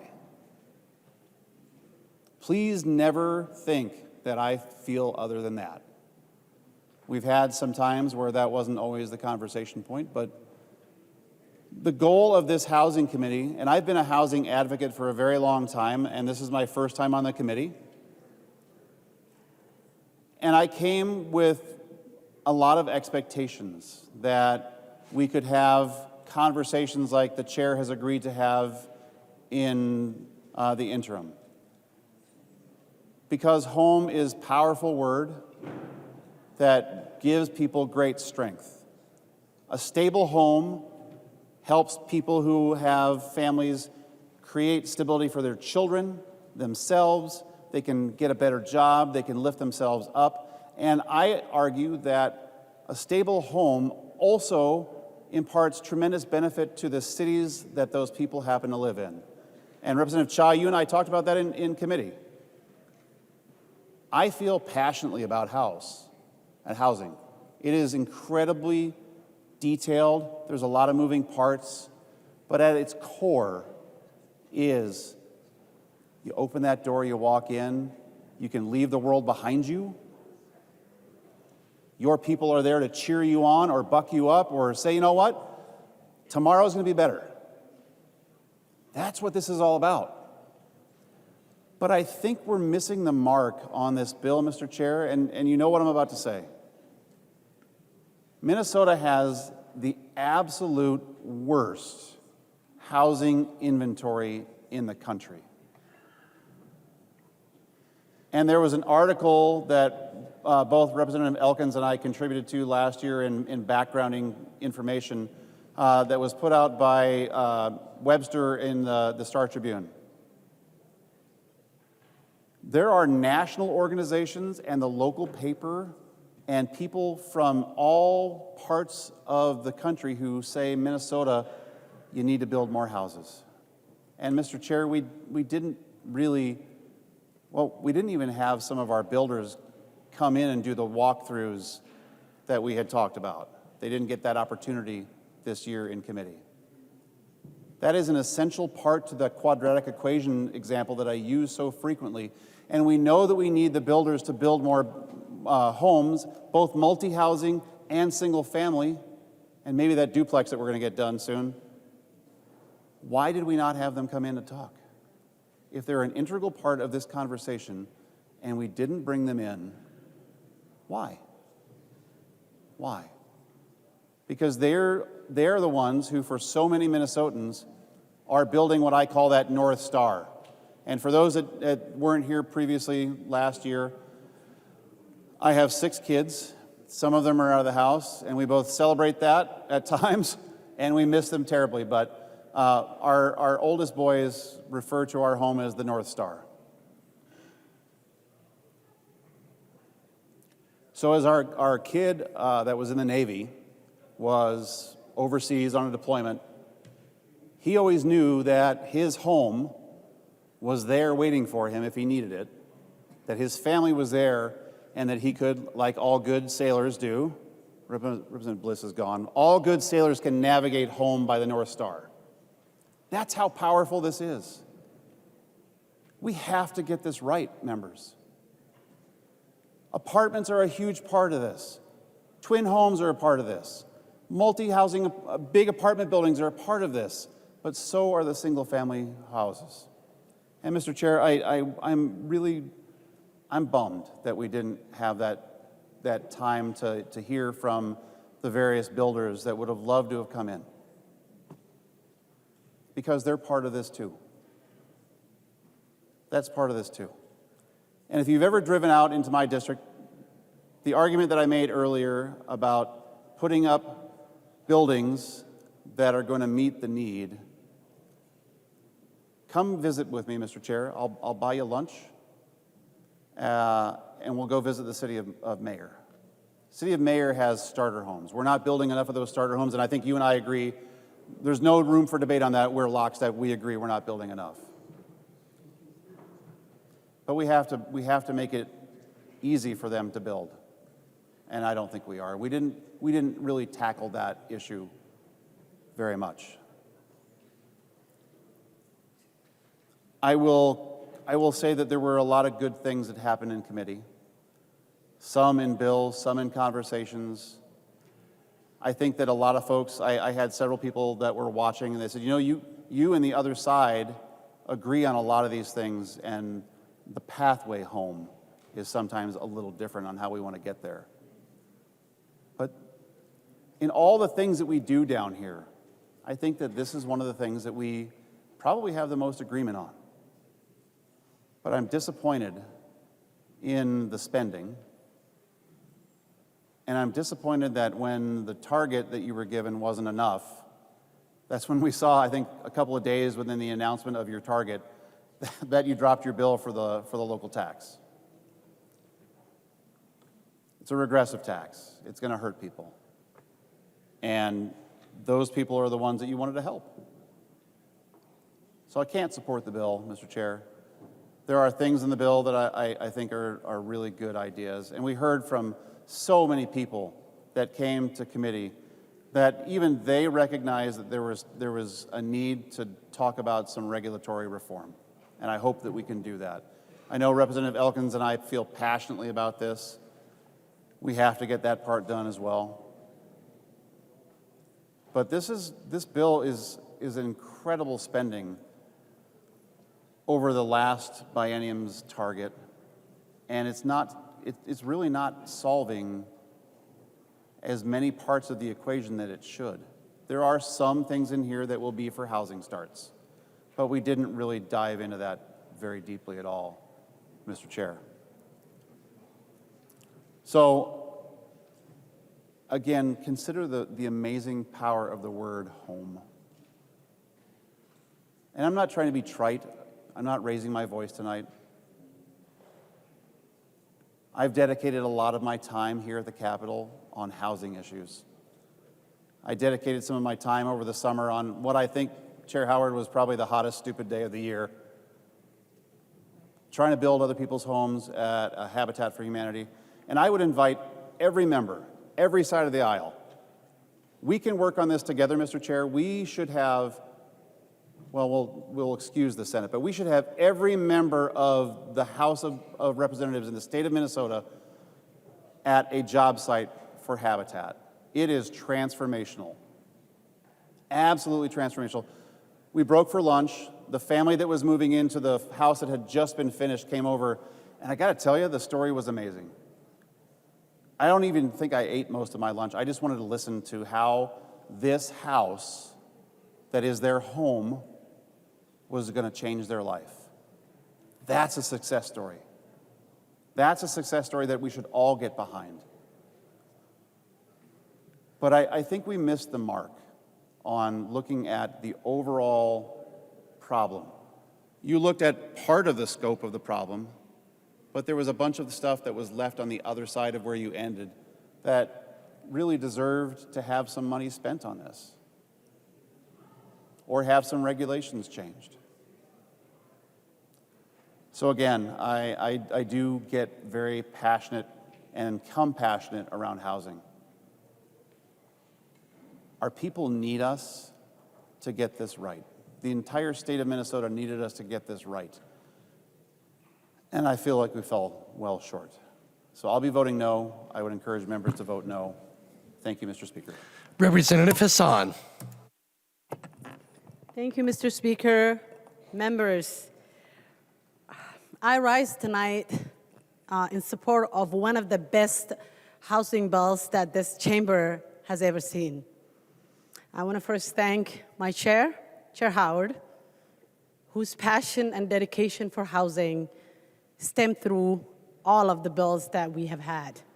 I also want to thank Vice Chair Agbaje, who is my sister-in-arms, who understands my pain when I talk about home ownership. I have been here only 5 years, and every single time I stood up to talk about housing, I talk about only two things, and members may know this: tenant rights, home ownership. I understand housing is a spectrum. We have to make sure people who are unhoused have a place to lay their head. We have to make sure that there's transitional housing, that there is affordable housing, that there is homes people can purchase that are affordable and they can own. Rep. Nash and I agree on many things when it comes to housing, but we also have our disagreements. You just said that we missed the mark on this bill. I am extremely excited to vote green on this bill tonight. When I first got elected in 2019, Aisha and I, Rep. Gomez and I have the same district, Senate district, and housing is a real issue in our district. We both were really interested in housing, and we advocated to have a housing committee that has its own budget. We were extremely excited about that, but disappointed when we only got $10 million for a budget. $10 million. This bill that's in front of us tonight invests over $1 billion in housing, in the whole spectrum of housing. So to say that we missed the mark on this is really flaw, I would say. This is a great bill, and I'm going to talk about the home ownership in this bill. So one of the bills that I was carrying is the fee-based home ownership. And the reason why this came about, I want to thank Molly Peterson, who did a lot, thank you, a lot of work to get this bill and shape it in a way that was possible, understandable, and that was also within the statute of what we can do. I read a story maybe it was last year, I can't remember when it was. I read a story on Sahan Journal and NPR about people doing what is called contract for deed. So as you know, the Muslim community does not like to take loans that have interest. So then people find out about contracts for deed. There's no interest, and it was lucrative, right? But what people didn't know is contracts for deed is the wild, wild west. There are no rules. People can, game you and give you a loan that you have no idea what the terms are. One of the biggest surprises for many of the people who were getting a contract for deed was something called the balloon payments. So you purchase a house, you're not purchasing a house, technically you're renting the house because the house doesn't belong to you until you pay it all off. But you do a hefty down payment. We're talking about $100,000, $120,000. A hefty down payment for a house that's not yours. And then a year later, they say, oh, it's time to collect that balloon payment.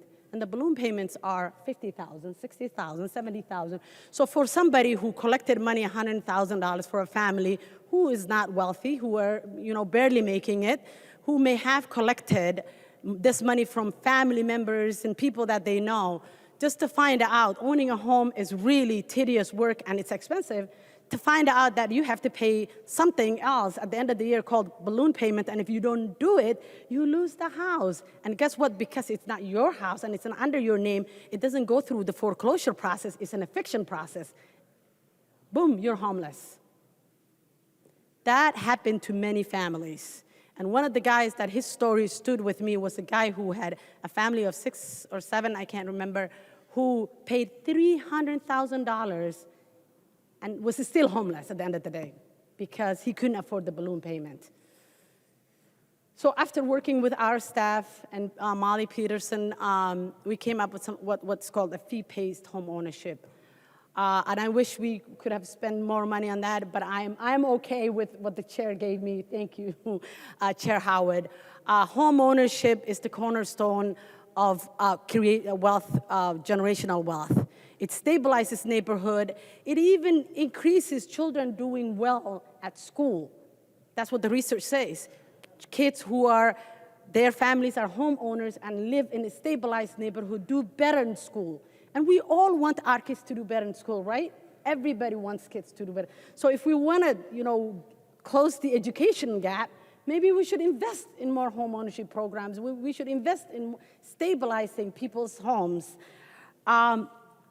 I know it's late at night, and I don't want to stand here and talk about this all night, but if you don't remember anything about my speech tonight, just remember fifth place. Minnesota has the 5th largest disparities in home ownership between whites and non-whites.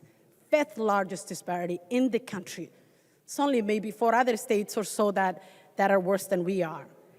But it's also a great state that has ample of resources, that has surplus all the time, or at least while I have been here. Why is it that we have a terrible home ownership rates? Well, with redlining, bias lending practices, systemic racism, and many more barriers, that's the reason why. So tonight, members, I want us to rewrite many wrongs by investing in our communities across the state. The communities that we left behind. Our former chair of housing, Chair Hassman, I hope she's watching tonight, used to say, nothing goes right if someone doesn't have a place to lay their head at night. Nothing else goes right in your life if you have to worry about where am I going to sleep tonight. You can't have, good health. You can't have a job, stable job. You can't have a great education if you constantly have to worry about where am I going to sleep tonight. And also, former President Jim Carter said, housing is human rights, basic human rights. And he goes on to say, I don't see how a family can enjoy other human rights like freedom of expression, freedom of religion, freedom of speech, the right to vote, when a family live in a disputable place of which they are ashamed of and makes their family values lower their standard of ethical and moral values. So people can't even, have higher standard moral values if they're ashamed of where they live or if they didn't have a place to live. Let's make sure that everybody has a place to lay their head that's safe, secure, and stable. Let's push green to restore hope for many Minnesotans, and thank you. Representative Cha. Thank you, Speaker. Today, I stand to speak for the first time because housing is important to me. I'm a refugee from a war called the Secret War of Laos, which happened during the Vietnam War. I came to America when I was 4 years old because of the Catholic charities of Iowa decided to sponsor my family because we're Christians. By faith, I'm Christian. We moved to Minnesota in around 1980, St. Paul. I grew up on Cathedral Hill, the Rondo neighborhood, and in Frogtown in the 80s. when the Belmont Strip Club was still on Dale University. And my address was 495 and a half Dale North. If you didn't know that, that was the second story of the Belmont Strip Club.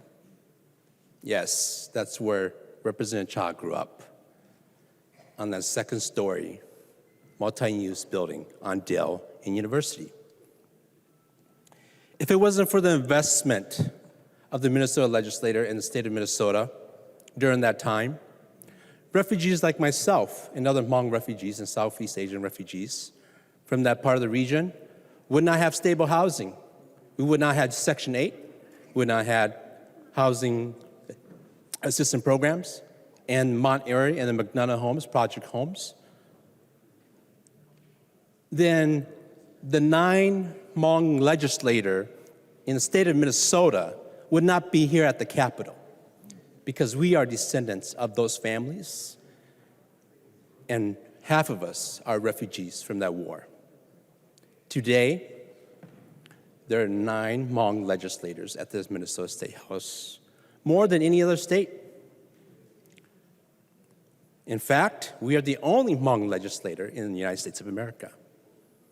And that is because of the investment that Minnesota made into my community, is why I am here in front of you in this chair. Housing disparity was so important to my family that I became a mortgage broker, I became a realtor and a real estate investor. These programs that we're putting together in housing, first-time home buyer, education, credit repair. My mom, a non-speaking English refugee who studied for 3 years to get her citizenship so that she could vote, along with my dad, enroll in an SHRA program so that she can qualify for a down payment assistance from Wells Fargo so that she could buy us our first house. That is why these housing programs are important. It is because of that house that allowed me and my brothers and sisters to get an education. It changed the educational outcome, the trajectory of our careers, our health, and our social status. I've lived in many places. I moved to Woodbury in 1996, for those of you that don't know that. I invested in Woodbury when Woodbury was still a very small city. And yes, I did spend some time in California. But I went through that mortgage crisis, the meltdown. I was a broker. I lost my business. I lost my career. But I didn't give up, because housing is important. We always talk about California. I lived in California for almost 20 years, but I lived in Minnesota for 26. And so when you live in California and you're going through a housing crisis, I've lived in the Valley. I've lived in the Bay Area, where your lease is $5,000 a month for a 1,500 square foot home, okay? I've lived in the Valley. Yes, and now I live in Woodbury. But there's a starting point to my journey that allowed me to get here. And I'll be the first to tell you 100% that it was the investment in housing that got Ethan Cha to the state legislature. It is housing, and investment housing, that got 9 Hmong immigrant refugee state legislator to the Capitol. I want to thank you, Chair Howard, and the rest of the committee. I want to thank you, Nash, for your amendments. The story you told about your kids not being able to afford houses. I love your idea about, the 5 families buying 5 properties on the lake, I'm all for that. And that amendment about contracts being translated in languages. I'm going to add one more thing that some of you may not know about Asian families. We don't believe in debt. We don't believe in mortgages. And debt goes with us to the afterlife. And so as new Americans, we had to adjust to what a FICO score was and to what a 30-year mortgage meant to us. But we're here today. We're part of this community. We pay our taxes, and we're making a difference for everyone in the state of Minnesota. So thank you, Chair Howard. Thank you to all the members of the Housing Committee. Let's vote green. The member for Mysante, Representative Johnson. Madam Chair, members, it's been a long night. We'll get this over shortly. I won't speak too long. But before I start, there's some people I want to thank. First of all, I want to thank the staff on the Housing Committee. Adam Kopel, Abdullah, and Lori Coutinho. Without them, we'd had a rough time getting things done. Chair Howard, Vice Chair Abaje, I want to thank you for the work that you've done and working with me at times, butting heads at times as well. But overall, I think we had a good committee. Now, there's some good things in this bill. We did what the coach wanted us to do. Got the changes to workforce housing grants from a 75% match to a 50% match. It helps in greater Minnesota. Workforce housing is a huge issue across this state. We have many areas of the state that have jobs available. A lot of them are specialty jobs. They find somebody that can actually do the work, but there's no place for them to live. And our housing stock is so low, there's no place for them to buy. And it takes time to buy a home. So I want to thank you for doing that. Now, we had a budget this year, $1 billion increase. Over $1 billion for housing. It's unheard of. Last biennium, our target was $126 million. We had an 848% increase in the budget. 848%. It was divided up a few different ways. Homeownership got a total of $169,294 million. 15% of the budget for people to help people buy new homes. Of that, $150 million went to one nonprofit who's going to give it to other nonprofits to dish out.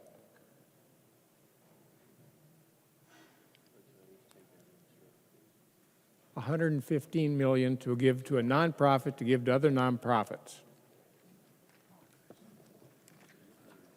We had a oversight of nonprofit organizations OLA report. And one of the issues that they had was lack of control and lack of oversight, especially in the named nonprofit area. Yet we give $150 million to a named nonprofit. Makes me wonder. We have $643,410 towards rental units. Granted, that is also the rental assistance, but also to build new rental units, new Section 8 housing. That's 60% of the budget. So we're at 75% of the budget. And there's some other things here and there. But what's really disheartening is the Greater Minnesota Workforce Funds. Yes, it was increased, $40 million.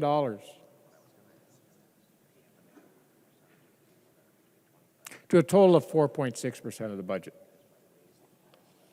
4.6% of the budget in Greater Minnesota, where 47% of the population lives, has been screaming for workforce housing help. Because we have a lot of jobs, a lot of good paying jobs, but no place for any of them to live if they take the job. And here's the saddest part. The things we did to reduce the cost of a home, not a rental unit, but actual home, zero, absolutely zero. We know that across this area, Minnesota, it costs more to build a home than our surrounding states, and by thousands of dollars. Yet we didn't even discuss it. Oh, I take that back. We did discuss Representative Nash's bill dealing with it, but we did nothing in this bill. Oh, that's right, we did. We added a new sales tax, 0.25%. I just added up the numbers for next biennium. That sales tax will bring in $379 million, over double last year's target. So apparently where the sales tax is going to cover all the, is going to be the budget target for next biennium. It's disappointing.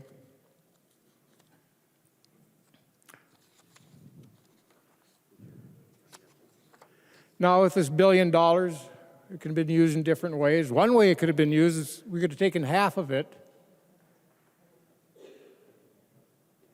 and used to help our nursing homes. Our nursing homes could actually use $500,000 or $500 million to help them out. But we went to rental units for nonprofits to run and to hand out the money, to build. I've looked at some of the 990s by some of these nonprofits, and it's surprising the assets they have. $200 million in assets, yet we're giving them more money. If you have $200 million worth of assets, you can get a loan to build another complex. You don't need state tax dollars.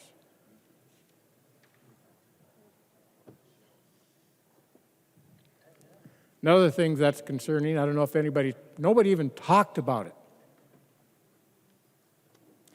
They removed the debt ceiling for Minnesota housing finance.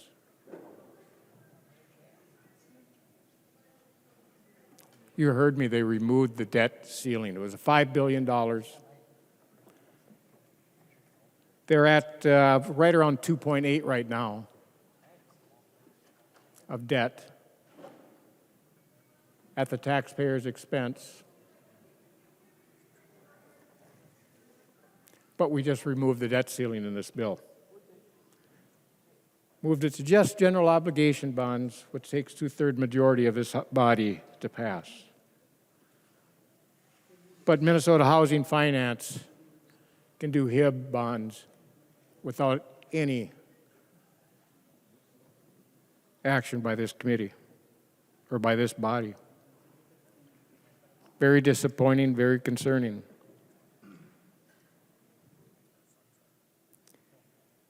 Then we have another issue in the bill, and it was talked about earlier, the first generation and first-time home buyers.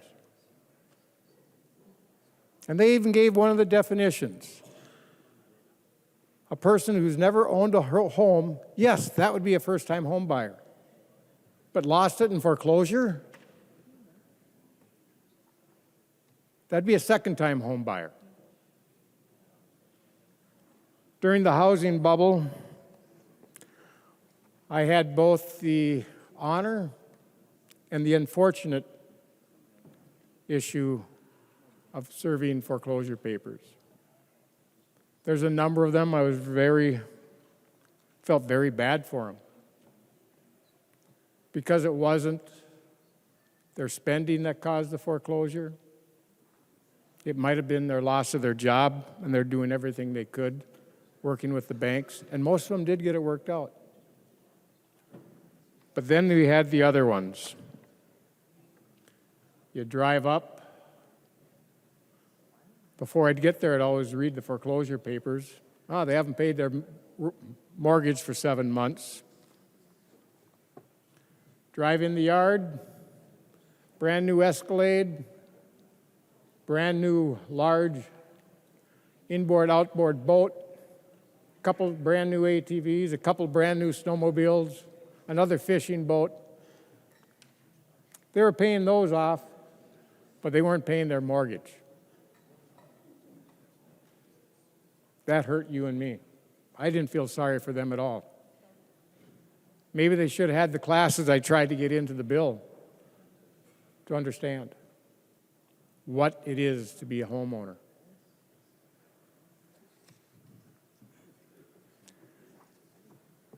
Now, another issue I have. There's $10 million given to another named nonprofit in this bill. They needed the money because of deferred maintenance, because they didn't have the funds to do the maintenance they wanted. In committee, we questioned down a little more, and the reason they didn't have the maintenance funded is they had $7 million in lost revenue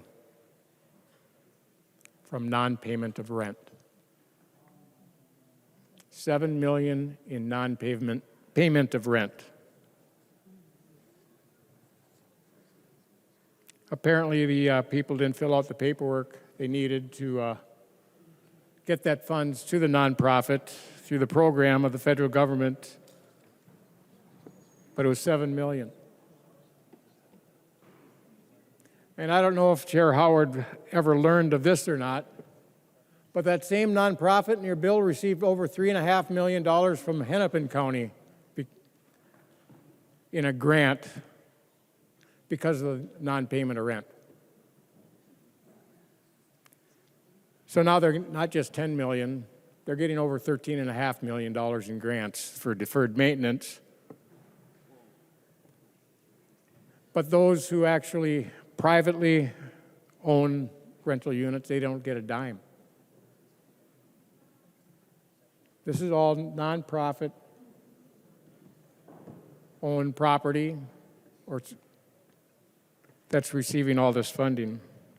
Like I say, it's disappointing.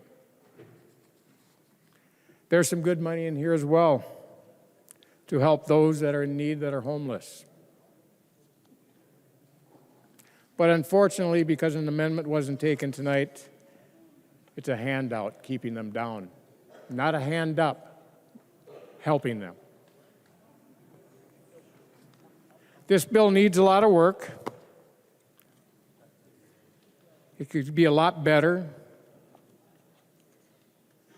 It doesn't help much in greater Minnesota. It does wonders to help those and keep them down in Minnesota or in Minneapolis and St. Paul.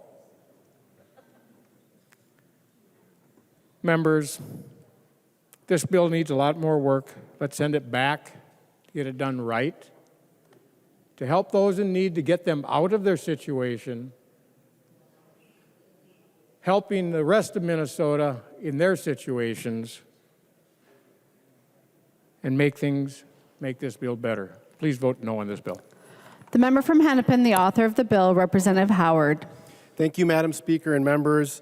I am incredibly excited and honored to be authoring this bill and doing this work with all of you and with Minnesotans to pass the most transformational housing bill this legislature has ever seen. It is going to do so much good for so many people. If you want to reduce childhood poverty, vote for this bill. If you want to improve the equity gaps in our schools, vote for this bill.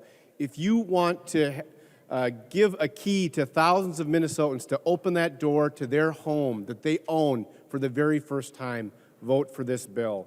If you want to make Minnesota a place where everyone has a safe and affordable place to lay their head at night, we take that step tonight, a big step forward, by voting for this bill. Members, please join me and vote yes. The clerk will take the roll on the bill.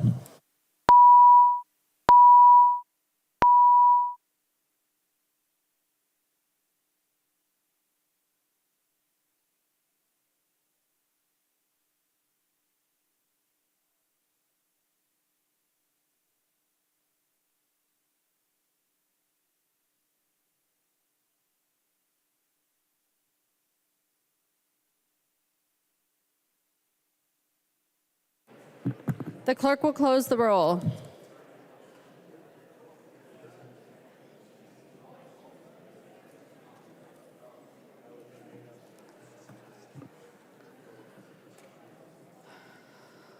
There being 70 ayes and 57 nays, the bill is passed as amended and its title agreed to.